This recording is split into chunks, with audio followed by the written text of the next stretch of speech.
you see. There's just no love lost. And yet, you have this border. That's all I can think of, a border region.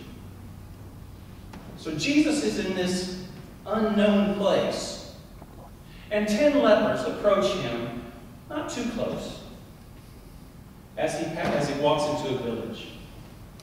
Now, leprosy in the days of Jesus was thought to be a deadly, deadly disease, just horribly contagious. We now know that Hansen's disease, as it's called today, is not terribly contagious.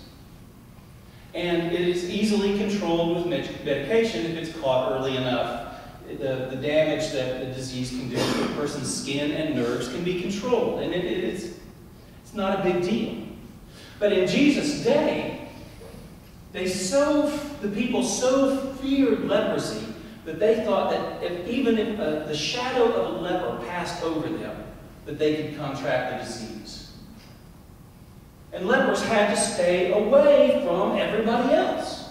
They couldn't be near their families. They couldn't be near their friends. They had to move out of their towns and their homes. They had to live off in the desert, off in the wilderness, away from everybody. And they tended to gather together in groups because it's just hard to get by one person against the world. So we shouldn't be surprised that there are 10 of them with this disease, this horrible, frightening, terrifying disease. And not only did they have to stay away from their friends and their families and their homes and their communities, not only were they cut off from the stuff of everyday life, they also were ritually unclean. And they could not approach any religious group, any religious shrine, anything having to do with their God. They're cut off from everything by which they had defined their lives to that point. Absolutely cut off, except from other people who were like them.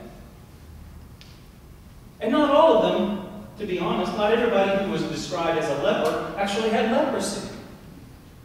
It became sort of a catch-all category for people who had any number of diseases. If you had a boil, they might say you had leprosy. And because you're hanging around with the lepers long enough, eventually you might contract leprosy.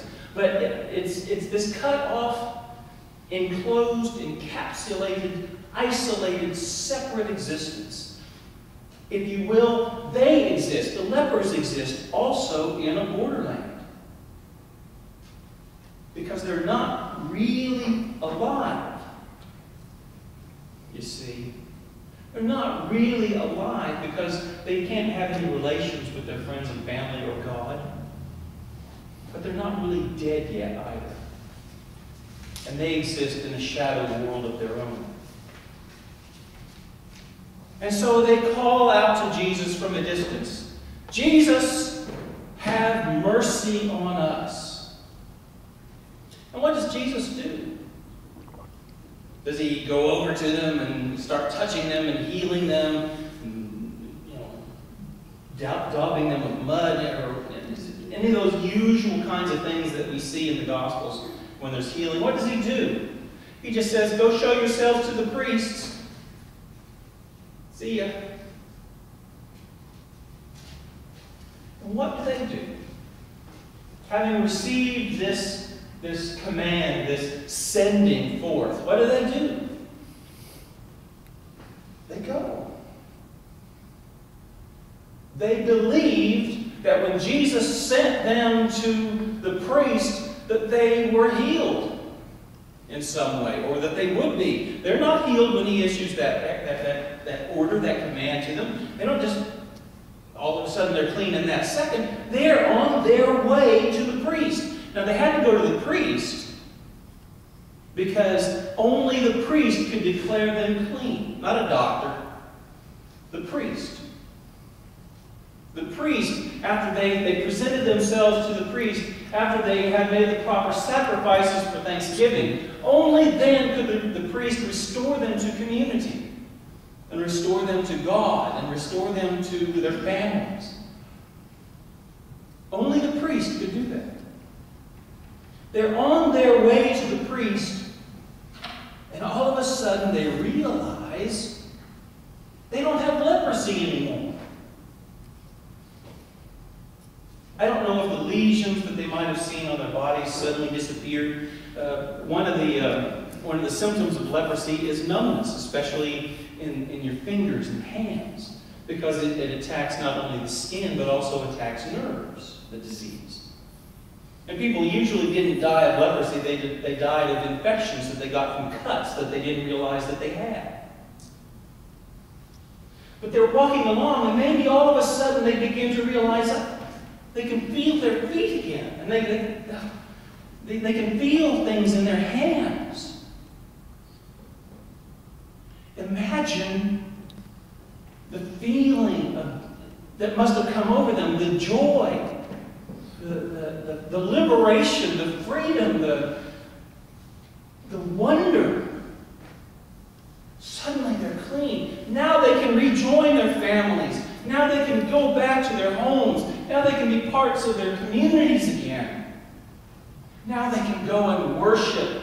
They can pray. They can gather in the synagogues. They can go to temple. They can do all the stuff they couldn't have done before. And it was their faith that made it possible, as Jesus would say.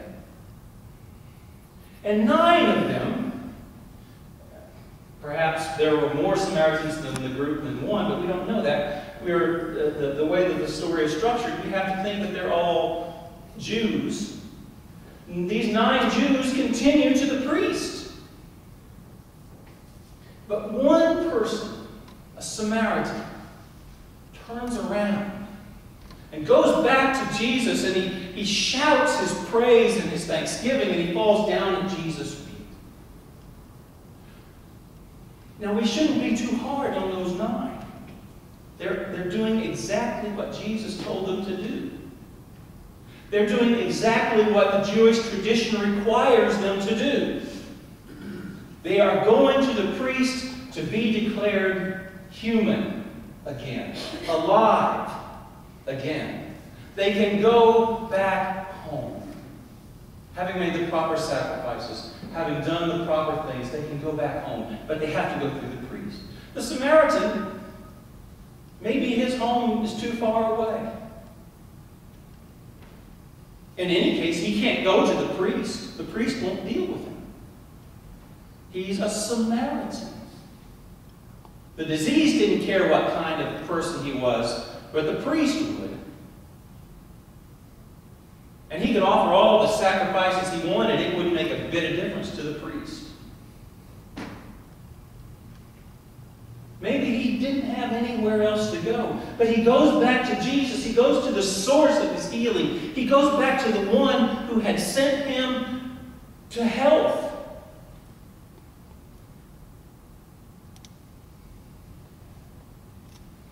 And Jesus says to him, where are the other 9? Weren't there 10 healed? Why are you the only one? A Samaritan. Why are you the only one to come back? And thank God. Go on your way. Your faith has. Now, at this point is where the funny bit about the language comes in. Because in the Greek, that word that we have translated, or has been translated for us as healed you, is also the word for salvation.